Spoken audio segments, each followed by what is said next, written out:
న్యాయాధిపతులు 11వ అధ్యాయము. గిలాదు వాడైన యెఫ్తా పరాక్రమము గల బలాఢ్యుడు. అతడు వేశ్య కుమారుడు. గిలాదు యెఫ్తాను కనెను. గిలాదు భార్య అతనికి కుమారులను కనగా వారు పెద్దవారై యెఫ్తాతో, నీవు అన్యస్త్రీకి పుట్టిన వాడవు గనుక మన తండ్రి ఇంట నీకు స్వాస్థ్యము లేదనిరి.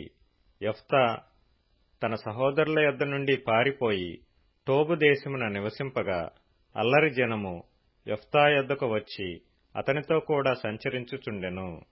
కొంతకాలమైన తరువాత అమ్మోనీయులు ఇశ్రాయేలీయులతో యుద్ధము చేయగా అమ్మోనీయులు ఇశ్రాయేలీయులతో యుద్ధము చేసినందున గిలాదు పెద్దలు టోబు దేశము నుండి యెఫ్తాను రప్పించుటకు పోయి, నీవు వచ్చి మాకు అధిపతివై యుండుము, అప్పుడు మనము అమ్మోనీయులతో యుద్ధము చేయుదుమని యెఫ్తాతో చెప్పిరి.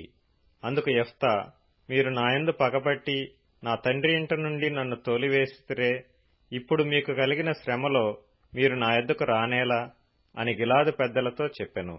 అప్పుడు గిలాదు పెద్దలు, అందుచేతనే మేము నీ యొద్దకు మళ్లీ వచ్చితిమి. నీవు మాతో కూడా వచ్చి అమ్మోనీయులతో యుద్ధము చేసిన ఎడల గిలాదు నివాసులమైన మా అందరి మీద నీవు అధికారి వగుదువని యెఫ్తాతో అనిరి. అందుకు యెఫ్తా, అమ్మోనీయులతో యుద్ధము చేయుటకు మీరు నన్ను గిలాదుకు తిరిగి తీసుకొని పోయిన మీదట యెహోవా వారిని నా చేతికి అప్పగించిన ఎడల నేనే మీకు ప్రధానుడనవుదునా అని గిలాదు పెద్దలను అడుగుగా, గిలాదు పెద్దలు, నిశ్చయముగా మేము నీ మాట చొప్పున చేయుదుము, యెహోవా మన ఉభయుల మధ్యను సాక్షిగా ఉండునుగాకని యెఫ్తాతో అనిరి. కాబట్టి యెఫ్తా గిలాదు పెద్దలతో కూడా పోయినప్పుడు జనులు తమకు ప్రధానునిగాను అధిపతినిగాను అతన్ని నియమించుకొనిరి. అప్పుడు యెఫ్తా మిస్పాలో యెహోవా సన్నిధిని తన సంగతి అంతయు వినిపించెను.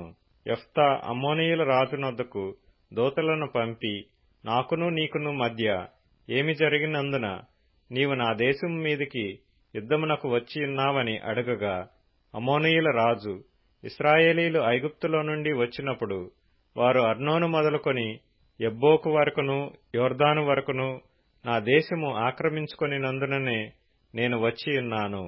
కాబట్టి మనము సమాధానముగా నుండునట్లు ఆ దేశములను మరలా మాకప్పగించుమని యెఫ్తా పంపిన దూతలతో సమాచారము చెప్పెను.